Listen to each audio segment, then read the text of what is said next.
Olá, boa noite. Mais uma live começando hoje, 10 de abril de 2019. Vai que no futuro alguém queira ver essa live, vai querer saber que ano foi que eu fiquei falando mal de sogra.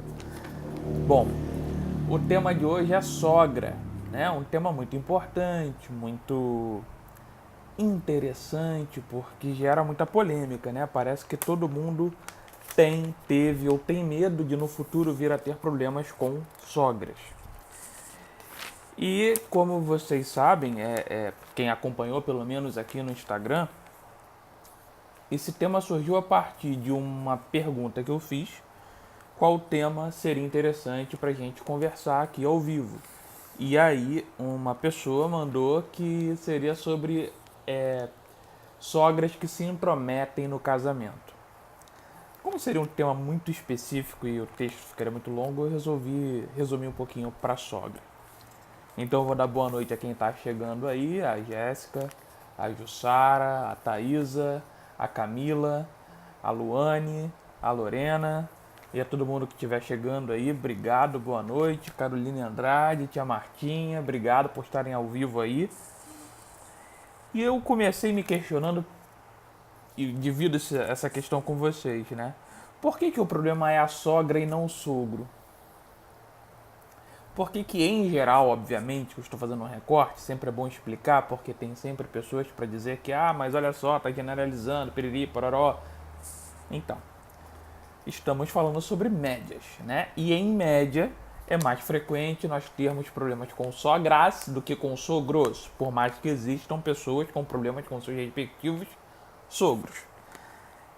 E eu acho que para a gente poder pensar nesse tema é importante, né? A gente ter esse tipo de cuidado, de avaliar, de questionar pelo menos, por que a maior parte dos conflitos se dão com as sogras, com essas figuras femininas, e não com as figuras masculinas. Eu andei lendo algumas coisas, mas nada muito específico, porque também não achei nenhum artigo que falasse desse tema. O que eu fui recorrer foi ao nosso querido Freud, né? Freud lá, pai da psicanálise, meu exemplo, meu muso. E o que eu acho que pode nos ajudar? Né? A Carolina já está ali dando uma sugestão, né? Tentando interpretar aí o que pode ser esse problema. Será a superproteção da mãe? Eu acho que esse é um dos problemas, mas que você, na sua pergunta, já tem a raiz da questão. Ninguém se torna sogra sem antes ser mãe. E quando a gente vai na relação com Freud, a gente vai e começa a pensar nessa relação mãe-filho, né? Que é uma relação sempre muito falada, muito questionada, muito polemizada, mas fundamental na constituição de todos nós, né? A Jéssica está levantando a questão do ciúme. Eu acho que passa por isso, passa por superproteção, passa por ciúme.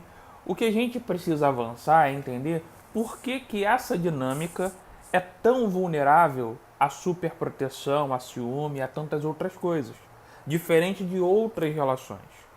E dentro da leitura que eu tenho, eu acho que a psicanálise é quem melhor responde sobre isso, trazendo lá a questão do complexo de Édipo, que todo mundo já ouviu o galo cantar em algum lugar. Alguns aí são colegas de psicologia e já sabem, outros são leigos e talvez fiquem ali querendo entender o, que história é essa de Édipo. Eu não vou me aprofundar muito porque não é a proposta dessa live, mas falando superficialmente, Freud nomeou de Édipo, né, de complexo de Édipo, uma fase do desenvolvimento infantil em que a criança ela tem um relacionamento muito intenso com a figura materna, ou seja, não necessariamente é com a mãe biológica, mas com alguém que faça esse papel de figura materna, e começa a ter dimensão de que existe uma diferença entre ela e o outro, que ela não é um ser único com essa mãe, que é uma separação, que é um ser humaninho diferente do outro.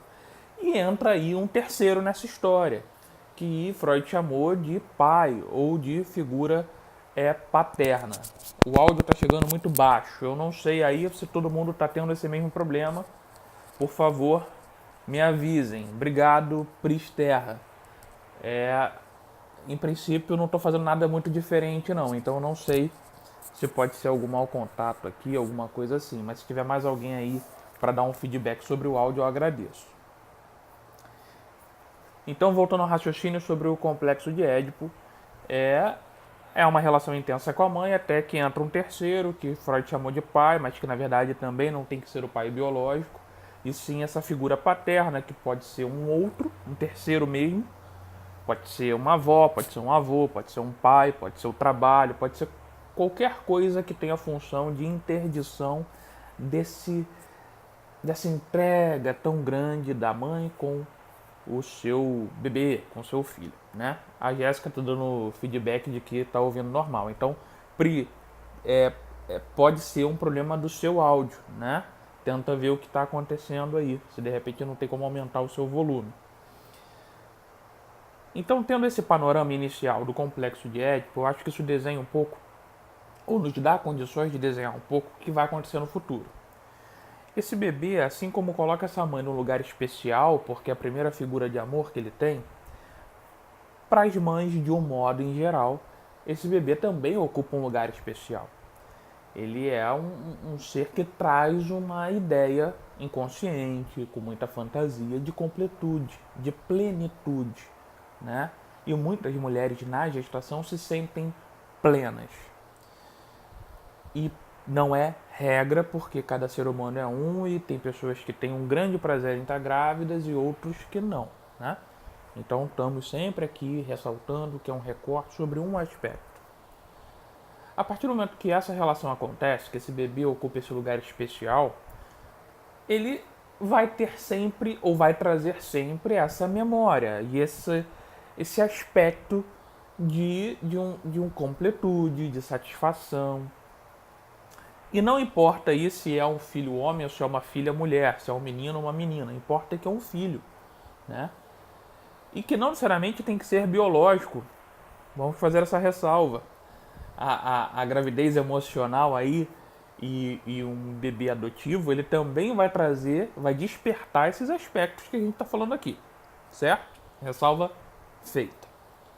Portanto, estamos falando de uma relação que se dá em que alguém, que em geral a gente vai chamar de figura materna, ocupa e se posiciona numa condição de maior poder, de maior domínio, de maior importância na vida do bebê e, por consequência, na própria vida dela. Ela se torna um ser humano mais importante a partir do momento que ela é importante para um alguém. Dá para entender, né? Não vou me estender nisso. Fica aí só essa introdução para a gente poder entender o desenrolar dessa história. Quando esses seres humaninhos crescem, essas coisinhas fofinhas que são os bebês, a tendência é que eles comecem a ter outros relacionamentos. Mas ter um outro relacionamento é, por obviedade, se relacionar com um estranho. Trazer um estranho para dentro de casa ou para dentro desta dinâmica. E ao entrar nessa dinâmica, vai gerar um pouco de choque, porque existe algo já combinado, ou melhor, que talvez não seja tão combinado, não é um acordo explícito, mas é um acordo implícito de como as coisas funcionam. E quando chega um estranho, um terceiro, essa dinâmica vai necessariamente passar por algum tipo de adaptação, de alteração, vai sofrer influências de uma outra cultura familiar, de outras demandas. E aquela posição que era tão especial de um lugar único na vida de um filho, ainda vai ser um lugar único, ou seja, vai ocupar uma singularidade, mas não é mais apenas esta figura, esta mulher que ocupa um lugar especial. Outra pessoa, no caso de um filho homem, outra mulher, o que coloca a rivalidade aí num campo mais delicado, e no caso de uma filha, um outro ser humano, que vai disputar uma atenção, né? Disputar não porque necessariamente entrem numa competição, mas porque a mesma pessoa vai ter que dividir a atenção entre outras. E não entre outras qualquer, mas entre outras pessoas que vão ocupar algum grau de importância na vida dela.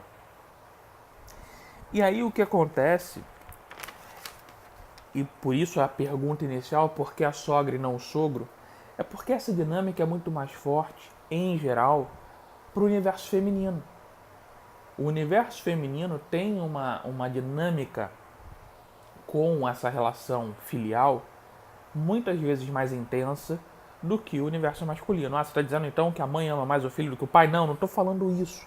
Eu só estou dizendo que devido a essas circunstâncias, entre outras coisas, a relação de uma mulher com a produção de um filho, com a geração de um filho, seja biológico ou adotivo, ela passa por caminhos, por aspectos inconscientes muito mais complexos do que, muitas vezes, para a figura masculina. Principalmente quando passa pelos aspectos da gestação, porque a mulher carrega um bebê por alguns meses, em geral 9, na verdade 40 semanas, o que dá para se questionar são 9 ou 10 meses, enquanto o homem só sabe que fez, está lá, mas não tem aquela vivência tão intensa, tão orgânica, tão visceral quanto a mulher que está carregando um feto. Eu acho que isso é um ponto pacífico. Tanto é que no consultório é muito diferente você acompanhar uma mulher que está gerando um filho e se tornando mãe e acompanhar um homem que engravidou uma mulher e está se tornando pai. Ah, os dois vão ter inquietações, sofrimentos, angústias, medos? Vão. Mas a dinâmica altera a fisiologia da mulher, altera o corpo da mulher, altera o peito, a bunda, a barriga, enquanto no homem altera o quê? Então tem muitos aspectos, muitas camadas que são desenvolvidas numa gestação que são diferentes para as mulheres do que para os homens. E isso vai ter consequência ao longo do processo de vida do outro ser humaninho que está chegando. E nas vidas dessas pessoas que geraram essa vida, né? Então, quando se chega na fase adulta e esse filho ou essa filha decide dar entrada num parceiro, numa parceira e apresentar essa figura, esse outro, a essa família, é comum que isso coloque em xeque muito mais essa mãe, essa sogra, do que o sogro. É muito mais comum que a sogra tenha mais idealizações e fantasias, porque isso vai remeter a ela a esse período que ela viveu lá atrás, enquanto mãe, de gerar, de criar expectativa, né? E aí o que a gente começa a enxergar é que a chegada de um genro ou de uma nora traz tanto aspectos afetivos, carinhosos, positivos, como também impulsos hostis. Porque você vai passar por comparações. Você, sogra, vai comparar se a sua filha está escolhendo um homem tão bom ou melhor que o pai dela, ou se o seu filho está escolhendo uma nora. Você vai ver se ela vai tratar ele tão bem quanto você trata. Vai haver comparações no sentido de querer o melhor para o seu filho. E, em geral, a gente, ser humano, acha que o melhor é algo muito próximo a gente, né? Porque a gente é sempre a última bolacha do pacote. Nosso narcisismo nos coloca sempre num grau acima do que o resto da humanidade. E, portanto, uma pessoa ótima, uma pessoa muito parecida com a gente. E, por consequência e coincidência, que não tem coincidência nenhuma, é comum que os filhos escolham pessoas com alguns traços de semelhança. Mas isso remete muito, e aí entrando já nos casos mais agressivos, complicados, a uma ideia de posse. Alguns pais, e aí focando nas sogras, algumas... A Thaisa tá falando biscoito, é isso. Muitos querem biscoito, confete, querem atenção, querem serem enaltecidos, né? E muitas mães entram numa ideia de posse dos filhos. Porque é complexo, é complicado falar disso, mas por mais que você tenha como ideia de que se cria filhos para o mundo, e muitas pessoas falam esse discurso, inconscientemente é muito complicado para muitas mães terem esse despreendimento de permitir que seus filhos cresçam, se tornem outros seres humanos adultos, independentes, autônomos e façam suas escolhas. Muito pelo medo e pelo receio de que esses filhos façam escolhas, entre aspas, erradas, e que vão trazer para essa mãe uma culpa muito grande, porque aí quem errou foi ela. E isso está dentro desse campo de narcisismo. Ou seja, meus filhos têm que ser perfeitos e fazer as escolhas perfeitas, porque assim eu terei sido uma boa mãe. Percebe? Quando as mães conseguem se desprender desprender dessa condição e perceberem que seus filhos são seres independentes, que vão fazer escolhas próprias e que o seu papel é simplesmente fornecer subsídios e base para que eles façam isso, elas vão ter mais capacidade de suportar que seus filhos façam escolhas boas ou ruins do ponto de vista delas, sem trazer um sentimento de culpa com isso. Geralmente o que vai trazer é um sentimento de responsabilidade, de aconselhamento, orientação e puxão de orelha, falando, olha só, você escolheu esse caminho, agora você precisa lidar com isso. Mas quando tem uma mistura disso, quando não há essa desconexão, quando não há esse despreendimento, muitas vezes há uma vigilância sobre as escolhas dos filhos para que isso não respingue sobre elas um aspecto qualquer de erro, de culpa, de negatividade.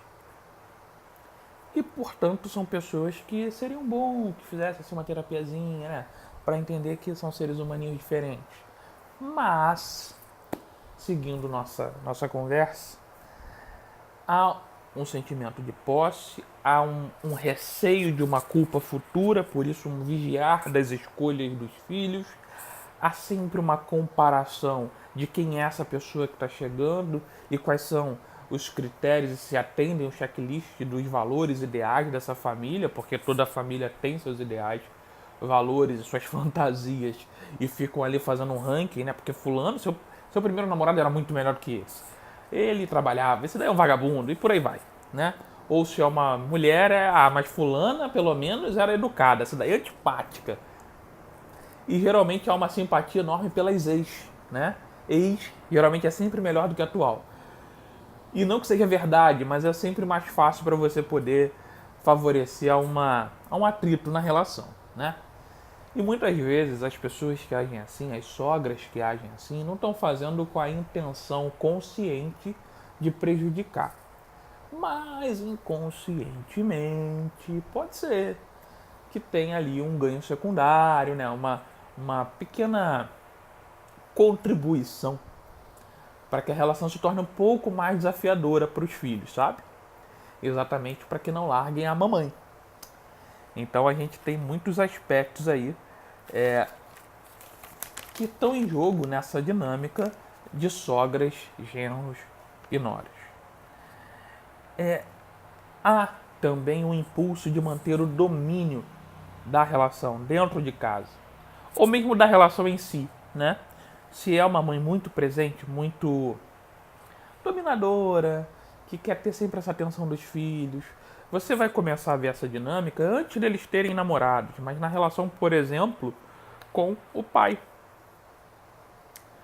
Essa coisa de, não, porque meus filhos estão sempre do meu lado, meus filhos são meus amigos, meus filhos me defendem, ou o pai está tentando colocá-los contra mim, pode ser verdade, aí é claro que depende da escuta, depende do contexto, depende do momento. Mas também pode ser uma forma de já denunciar essa tentativa de colocar os filhos como difícil achar uma palavra, mas presos, vinculados, melhor dizendo, a essa figura materna aí, não abrindo espaço para terceiros, nem mesmo às vezes para o próprio pai. Acontece. Acontece do modo contrário também. Pais também atuam assim. Mas como a conversa é sobre sogras, vamos manter o foco aqui. E a gente cresce sempre com a ideia de que os pais é que têm que dar limites aos filhos. E é verdade. Eu diria que essa é uma questão muito urgente na contemporaneidade. Os pais precisam reavaliar essa forma de amor que eles estão buscando, que essa coisa de amor incondicional está fazendo um mal danado, e voltar para a ideia de que amor funciona melhor com respeito. Ou melhor, amor só existe com respeito. E por isso a disciplina, o respeito, o limite de um modo geral que os pais precisam transmitir aos filhos, né? Mas a gente também esquece que quando os filhos crescem, quando eles entram na fase de adolescência e começam a vida adulta, eles também precisam dar limite aos pais. E poucas pessoas falam disso. Vou ler um comentário rápido aqui da Lorena. Segundo o muso dela, Jung, possivelmente ao lado sombrio do arquétipo materno. Então, a Lorena é uma amiga, então eu posso ter a liberdade de falar que eu acho o Jung um cara muito doido.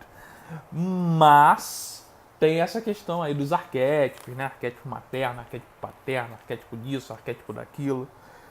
É uma leitura, né? E eu acho que vale muito a pena para quem tem curiosidade se informar aí, conhecer a Lorena Dalbello, o trabalho que ela faz, muito interessante, e ler sobre Jung. Eu continuo com Freud, raiz aqui, e eu acho que é mais a questão mesmo fálica lá, né? Objeto fálico, tentar saciar esse desejo voraz, e o filho acaba aí ocupando esse lugar fálico aí muito complicado para muitas mulheres, muitas mães.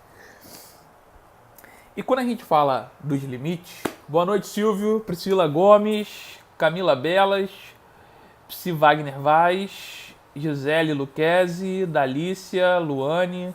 Boa noite, galera. Então, quando a gente começa a falar desses limites, a gente precisa perceber que muitas vezes, quando a gente tem um casal com conflito, há uma tendência de que a relação fique polarizada entre sogra e genro ou sogra e nora. Só que quando a gente assume esse papel, se eu sou um genro e eu começo a entrar num conflito com a minha sogra, na verdade eu vou estar poupando a pessoa responsável pela relação de que assuma as rédeas e tome alguma iniciativa, que é o filho ou a filha desta querida sogra. Não é nosso papel de genro ou de nora se meter na relação de mãe e filho. Fica uma dica importante, eu sugeri até que anotassem isso. Cabe ao ser humaninho que você escolheu para se relacionar que ele ou ela coloque limites na mamãe deles. São estas pessoas que precisam reavaliar a dinâmica familiar que têm, muitas vezes com auxílio terapêutico, para conseguir se desprender, pelo menos ter um olhar um pouco mais externo e avaliar as dinâmicas e as condições para que essa relação funcione. Porque se não houver esse movimento, se não houver esse tipo de cuidado por parte dos filhos, qualquer outro que entrar na relação está fadado ao fracasso. Não importa quão legal você seja, não importa melhor genro ou melhor nora que você seja, se o filho da sua sogra ou a filha da sua sogra, que é a pessoa com quem você se relaciona, não assumir as rédeas e não colocar o tom da relação, você vai estar enxugando gelo. Tem algum comentário? Eu vou botar o óculos de volta para ler, porque miopia. É uma solicitação para participar do vídeo ao vivo. Solange, participa aí mandando mensagem, viu? É sempre bom receber as mensagens e comentários de vocês. Podem ficar à vontade. Então, assim, é muito importante que o casal entenda, o casal aí, qual a configuração for, que quem tem que lidar com as respectivas mães são os filhos e não os parceiros, não o genro e a nora. Não dá para terceirizar isso, entende? Não dá para você achar que, bom, arrumei agora uma pessoa e minha mãe não está lidando bem com isso, vou deixar que se resolvam para lá. Não vai rolar, você na verdade vai estar aumentando o atrito. Quem tem que tentar se posicionar é você que é filho. É você que tem que agir de forma às vezes mais contundente com seus pais e deixar claro o que pode e o que não pode dentro da sua casa ou da sua relação. E o que acontece hoje, isso chega no consultório de forma muito frequente, é que os filhos, exatamente porque muitas vezes tiveram essas mães mais, deixa eu achar uma palavra educada, mais participativas, mais presentes, mais assim, muito dedicadas, sabe? Eles costumam ter um sentimento também de culpa muito grande ao decepcionar ou a frustrar essas mães. E aí, quando tentam um relacionamento, eles carregam essa culpa junto. E aí é como se tivesse que se relacionar ele, a pessoa e a mãe. Aí a gente volta pro Édipo, entende? Aquilo que não foi resolvido lá atrás, de uma forma mais saudável, vai ter que ser lidado na vida adulta quando entrar um terceiro de fato na relação. E por isso tantos casais às vezes têm conflitos, porque são filhos que querem ser adultos sem deixar de ser filhos. São pessoas que já estão pensando em ser pai e mãe, ou seja, gerar netos para essa bendita sogra, mas não são capazes de cortar o cordão umbilical. Tem chance de dar certo? Talvez até tenha, mas é muito baixo. Para você se tornar um pai ou uma mãe, primeiro você vai ter que deixar de ficar na função de filho. Você nunca vai deixar de ser filho, mas você tem que sair desta função, deste papel principal. É preciso que todos cresçam. É preciso que você cresça enquanto sujeito, que sua mãe cresça enquanto mulher, enquanto mãe, seu pai, e assim todos vão se reorganizando nessa dinâmica familiar. Mas quando há um pacto para que todo mundo continue ali preso na infância, há uma dificuldade muito grande para que qualquer relação posterior a essa funcione. Então, esse limite que muitas vezes os pais não dão cria uma dinâmica em que ela, na verdade, ela é ilimitada pela falta de corte, mas é limitada dentro de um circuito em que só cabe eles mesmos. Não cabe mais nenhum terceiro, nenhum outro. E aí são aquelas pessoas que casam, mas querem morar na casa dos pais. Casam, mas almoçam com pai e mãe. Dormem na casa dos pais sem motivo específico. E no fundo, se pudessem, fariam como naquelas casas antigas em que tem 10 mil quartos e cada um mora num quarto. Não estou dizendo que está errado, não. Cada um vive da maneira que achar conveniente. Mas, em geral, isso traz um transtorno muito grande para um casal que está se formando. Porque é um casal que já está carregando um peso maior do que eles mesmos. Né? A Lorena está comentando, mas a dificuldade de responsabilização e posicionamento com a própria mãe é justamente a alimentação dessa dinâmica com a mãe devoradora. Existem muitos gregos que já falam a respeito. Sim, o que está em jogo é que muitas vezes você não vai ter isso de largada, né? Se você tem uma mãe devoradora, é provável que ela não te ofereceu subsídios e recursos para que você se despreenda dela.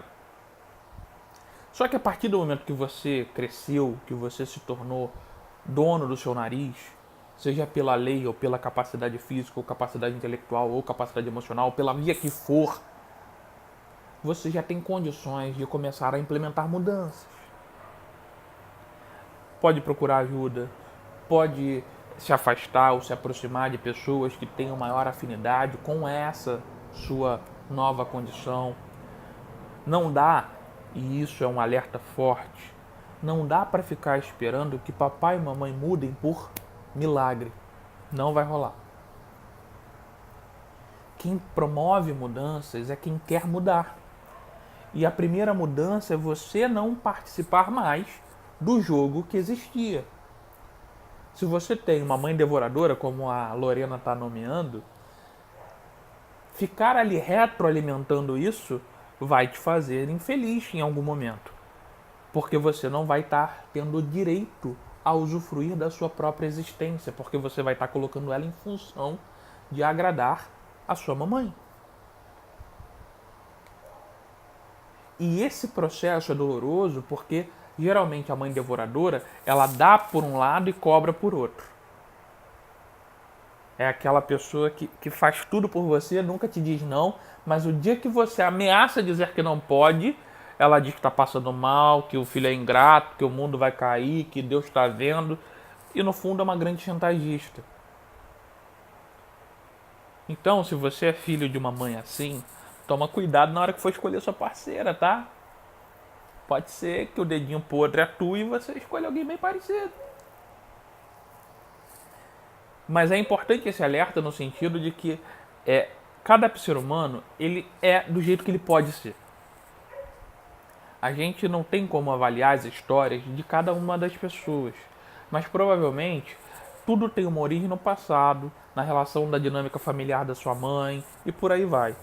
Como a gente não vai cuidar e curar todo mundo, tenta pelo menos cuidar de você.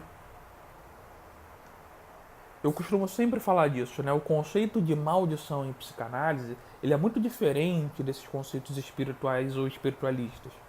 Toda maldição é algo que foi mal dito, mal falado, é o dito pelo não dito, é escondido, é disfarçado, dissimulado e vai criando ruído, mal-estar, que vai se transmitindo nas relações.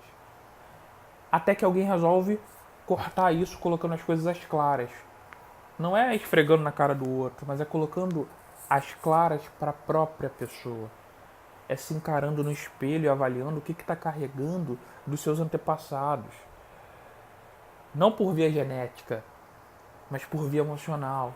Por uma culpa que carrega da relação que tem com a mãe, que é a mesma culpa que ela carrega da relação que ela tinha com a mãe dela.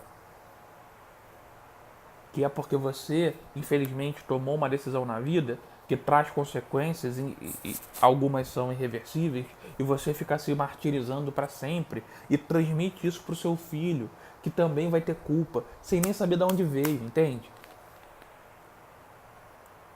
Então, se você percebe que a sua dinâmica não tá legal e se você tem uma sogra devoradora ou uma mãe devoradora, não vai dar para terceirizar isso para ninguém. Esse é um problema todo seu enquanto filho. Porque você está sustentando essa mãe desse jeito.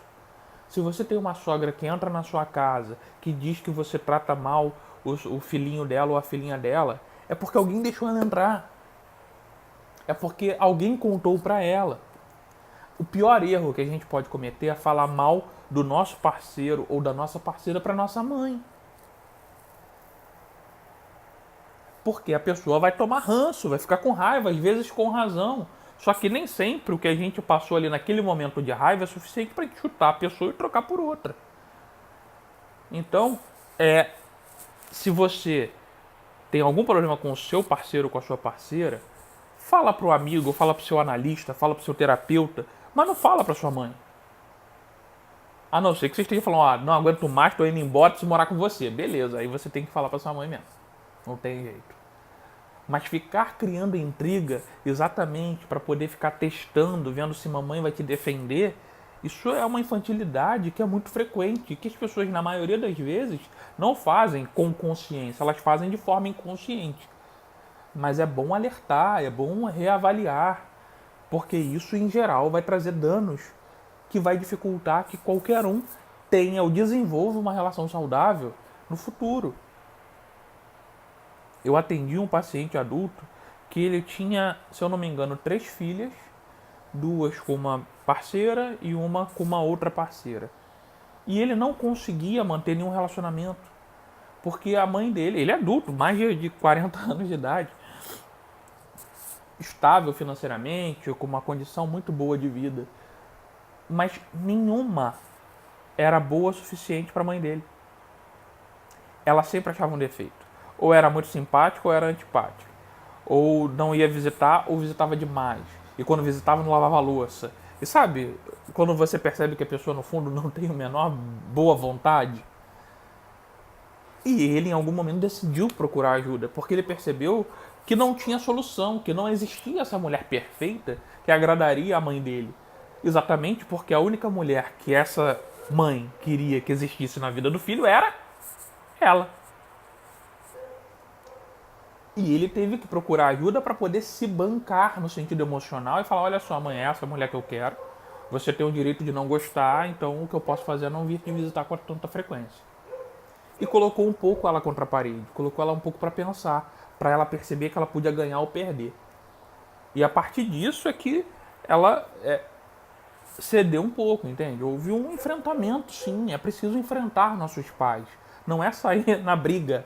Enfrentar é olho no olho, é falar, olha, eu penso assim, você tem direito de pensar diferente. A gente confunde muito respeitar pai e mãe com se submeter a pai e mãe. São coisas diferentes. A gente precisa respeitar nossos pais. Eu sou um chato que repito muito isso. O filho não manda em pai e mãe. O filho tem que respeitar pai e mãe. Essa coisa de ficar meu amorzinho, eu não quero perder seu amor, é um desastre. Mas, quando somos adultos, bancamos nossas contas, temos recursos para sermos donos do nosso nariz e não dependemos mais deles financeiramente, eles também precisam de limites e respeitar o nosso espaço. E não adianta você que é nora, você que é genro, querer conquistar seu sogro, sua sogra, comprando eles. Não rola. Nenhuma relação afetiva se dá por compra e venda. Você consegue comprar muita coisa nessa vida, consegue comprar boas relações, inclusive, mas não afetivas. O que está em jogo é você ser capaz de ser você, ser fiel a você, porque foi assim que a pessoa com quem você está decidiu ter um relacionamento. E apresentar isso na sua relação com o seu sogro e com a sua sogra. Você pode sim escolher se vai falar muito ou se vai falar pouco. Se vai sair dando opinião ou se você vai preferir pela diplomacia. Isso é regular a dose. Mas você não tem que ser outra pessoa. Porque não vai dar para conviver fingindo ser outra pessoa por muito tempo. Uma hora você não vai se aguentar. E no mais, você não precisa da aprovação do seu sogro e da sua sogra. Você precisa que a pessoa que você escolheu se relacionar seja adulta o suficiente para sustentar a própria escolha. E se você está com alguém que não é capaz, eu não tenho uma boa notícia para te dar, não. Porque aí o problema não está no sogro ou na sogra. Entendeu? Lorena, heranças do inconsciente coletivo familiar. Você está meio junguiano hoje. O mal da interpretação é que a gente interpreta tudo como a gente quer. Né, Lorena? Rafael Ferreira chegou. Falta tu na live, né, malandro? E Pedro Maia Físio também. Boa noite a todos aí. Então, assim, o que nós precisamos entender? É que não vai existir nenhuma mulher igual mamãe. Por melhor que ela seja, mamãe é única. Então, se você é homem e está procurando aí por uma parceira, se você é uma pessoa procurando por uma parceira, depende se é homem ou mulher, não adianta ficar usando como referência mamãe. Mamãe é mamãe. Se você acha a sua mãe perfeita, está querendo uma mulher tão perfeita quanto ela, você não vai achar ninguém nunca. Primeiro que não existem pessoas perfeitas e segundo que é bom separar bem as coisas, né? A sua mãe é a sua mãe e a sua mulher é a sua mulher. São funções diferentes. Não dá pra você misturar muito não, porque uma hora isso vai dar ruim, né? E você, mulher, também não tem que tratar o seu parceiro ou a pessoa com quem você esteja como a mãe dele ou dela trata. O alerta é o mesmo. A sua função é outra na vida dessa pessoa. É parceria do mesmo nível. Não é ser mãe de ninguém. Se você tem um bebezinho em casa, talvez o problema esteja na sua escolha de ter escolhido um bebezão ou uma bebezona, né? E se a sogra é muito participativa, talvez você precise reavaliar o que você está escolhendo, né? Porque é muito fácil a gente reclamar da sogra. Às vezes com razão. Mas quem é o filho da sua sogra, né? Ou quem é a filha da sua sogra? Como ela te trata? Como ele te trata? Quais são as demandas que essas pessoas têm? Porque se existe uma sogra devoradora, existe um filho ou uma filha que muitas vezes alimentou e realimentou essa dinâmica. Então, às vezes, para mudar de sogra, tem que mudar de parceiro. Mas não que seja a regra ou a condição para todos os casos, né? Porque é possível sim redimensionar, renegociar. Então acho que o foco é conseguir que a gente possa ter relações saudáveis na nossa escolha, na parceira ou no parceiro que a gente escolhe. Porque certamente já vai te livrar de boa parte dos problemas, né? Vamos aos comentários aqui. Rafael tá dizendo que tá com saudade de estar aqui desse lado. É verdade, ele trabalha agora quase 24 horas, não consegue ter um tempo para fazer live. Flávia Faria, saudade de você, Flavinha. A Thaisa tá comentando do Howard da série The Big Bang Theory. E a Lorena tá comentando, por isso o famoso Dom Juan existe, arquétipo materno negativo. Mulher nenhuma nunca chegará aos pés da mãe. Jesus, Lorena. Olha, Jung, eu acho que eu precisaria tomar mais cerveja para poder alcançar ele, cara, porque ele é muito doido. Mas acho que faz algum sentido. A Gisele tá rindo e o Rafael disse que eu falei muito bem. A gente tenta, a gente se esforça, né? Então, assim, pra gente, eu gosto de sempre tentar fazer um resuminho no final, porque a gente fala muita coisa e vai e vem. O que tá em jogo? Para as figuras femininas é mais difícil essa ruptura da relação com os filhos, porque muitas vezes na fantasia inconsciente eles são uma parte, uma extensão delas mesmas e tem uma função de trazer essa ideia de plenitude. Ao romper esse tipo de laço, isso ameaça a sensação de domínio, de poder, de importância. Mas é necessário que essas mulheres compreendam que isso vai acontecer. Tem um texto que circulou na internet aí durante um tempo falando da mãe desnecessária. Eu não me lembro detalhes do texto, mas o que eu consigo gravar é da importância de que se crie o filho para que a sua função e a sua participação seja completamente desnecessária. Que o máximo que você faça sejam participações esporádicas e especiais, mas que aquele ser humaninho seja capaz de viver sem você. Não porque ele não gosta de você, mas porque você criou ele muito bem para que ele possa sim ser adulto e aí sim dar vida a um outro ser humaninho. Então a gente precisa ter esse cuidado nas relações. As mães precisam educar seus filhos para que eles entendam limites e possam sim também lá na frente dar uma orientada quando tivermos passando dos limites deles. Que eles possam também dizer, mamãe, não gostei, não gosto desse jeito. E que a gente consiga criar canais de negociação para que isso se repita quando essas pessoas crescerem e forem ter seus casamentos ou relacionamentos.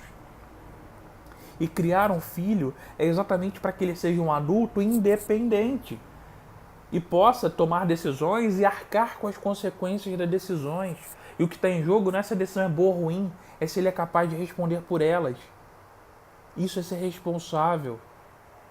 As pessoas estão mais preocupadas em ter filhos que acertam sempre do que em ter filhos que se responsabilizam pelas escolhas. E por isso tem um monte de moleque retardado. Retardado não no sentido patológico, mas com dificuldade de convivência social, com atraso na vida acadêmica, com um monte de problemas aí ligados ao uso de drogas.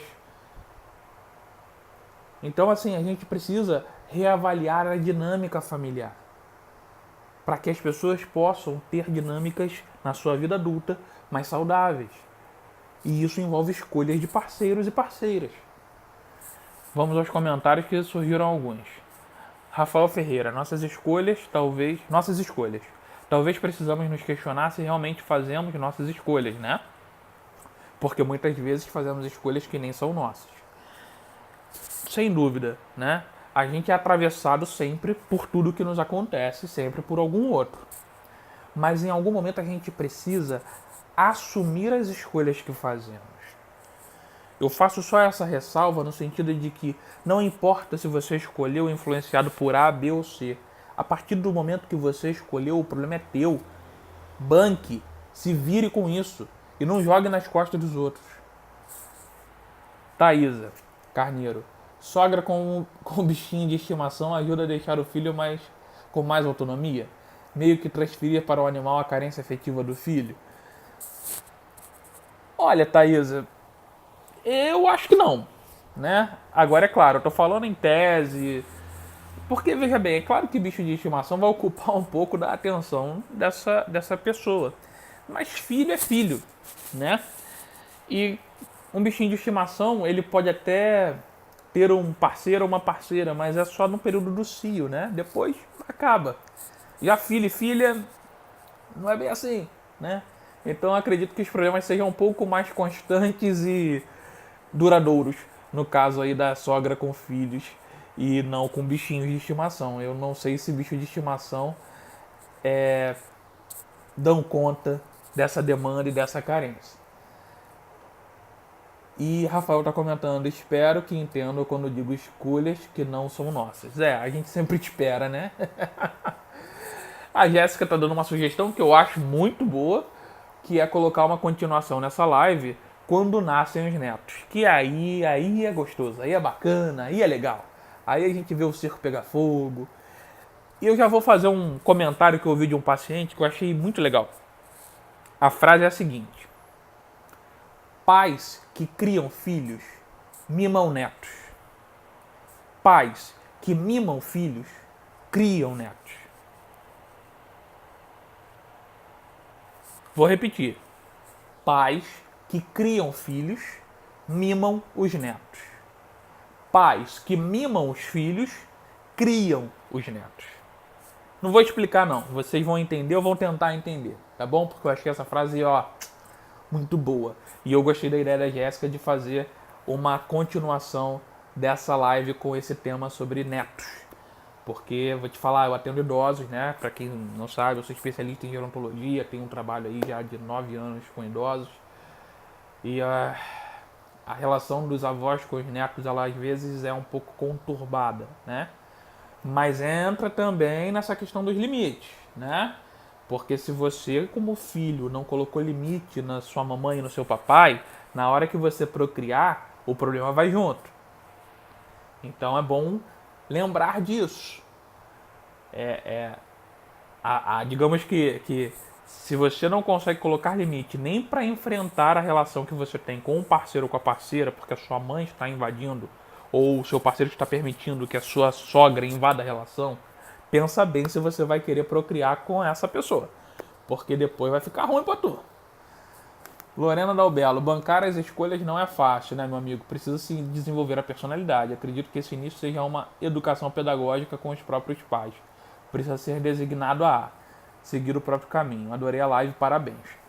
Pois bancar escolhas nunca é fácil, mas alguém disse que seria, né?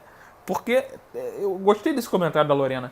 A gente sempre justifica as coisas, mas não é fácil. E daí? E daí que não é fácil? Você vai ter que se virar com isso do mesmo jeito, meu amigo. Não importa se é fácil ou se é difícil. Tu tá no mundo. Se alguém te disse que a vida era fácil, doce ou mole, te enganou feio. A vida é dura e muitas vezes injusta. E você vai ter que trabalhar com isso do mesmo jeito.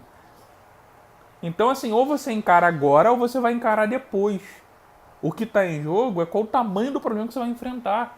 Como qualquer doença que você pega no início, ela é sempre mais fácil de ser tratada.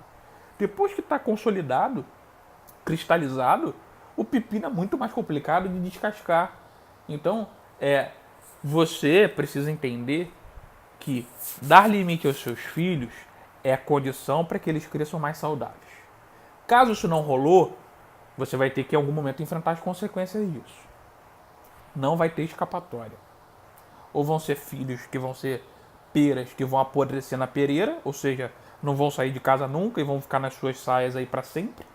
Ou vão ser filhos que vão ter grandes dificuldades na vida social, que vão talvez até trabalhar, mas não vai querer dar R$ 1 em casa e por aí vai. Então, assim, consequência chega, não tem jeito. E para você que é filho, filha, lembre-se, papai e mamãe é uma coisa muito boa, mas erram como qualquer ser humano. E antes deles serem papai e mamãe, são homens e mulheres, carne e osso.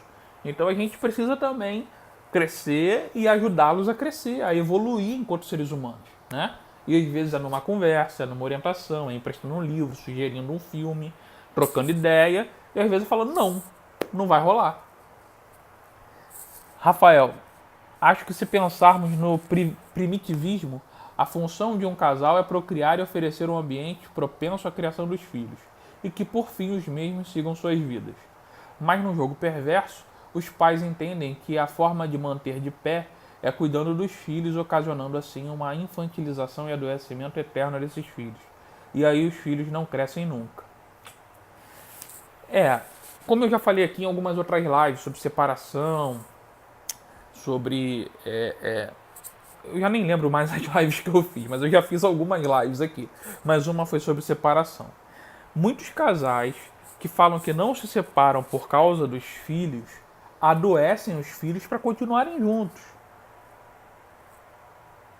E não intencionalmente, não conscientemente, mas por efeito colateral dessa dificuldade em encarar suas escolhas.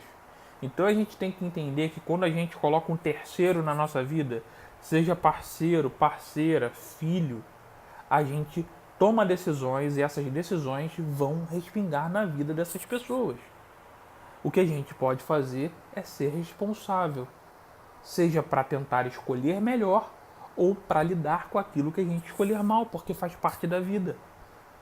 A gente não tem a obrigação de acertar sempre. O nosso compromisso é em bancar as nossas escolhas e responder por elas, principalmente quando der merda. Então, se você quer conseguir ter uma relação um pouquinho mais saudável, que não é uma relação perfeita, mas é uma relação com maior troca direta, você precisa ser capaz de responder pelas suas decisões e conseguir dizer para o outro até onde ele pode ir. Porque se você deixar a sua porta aberta, você vai correr um sério risco de que pessoas inconvenientes entrem. E isso é na sua casa ou em você mesmo. O Rafael tá empolgadaço, não para de comentar. E aí os filhos acham que crescem casando, mas aí bota a mulher no lugar de mãe. E tá dizendo aqui que não pode falar sobre essa live, não. Então, vamos mudar de assunto, né, Rafael? Porque você é meu amigo, enfim. Eu acho melhor a gente caminhar até pro fim da live. Eu já me perdi na hora aqui, mas eu acho que ela já tá mais que o suficiente. Eu acho que o recado foi dado. E eu agradeço sempre a presença de todos, a participação de cada um de vocês, aqueles que comentaram, que deixaram aí os seus pontos de vista, a Lorena que trouxe Jung para a conversa. Eu acho que é sempre bom essa troca de teorias e de pensamentos, né? Eu sempre compartilho aqui o meu ponto de vista, mas existem tantos que eu acho que é sempre bom a gente conhecer um pouquinho mais. Vou sempre lembrando para que vocês comentem, divulguem, informem aos amigos que tem live toda quarta-feira aqui no Instagram e que essa live vai para o YouTube. Se inscrevam no YouTube, se inscrevam aqui no meu canal, deixem sempre o seu like, compartilhem, mandem ideias, sugestões, comentários. Muito obrigado sempre por participarem. Eu cresço muito junto com vocês, aprendo. Eu tenho uma gratidão enorme pela companhia de vocês, tá bom? Muito obrigado. Até a próxima live. Fiquem aí com uma boa noite. Tchau.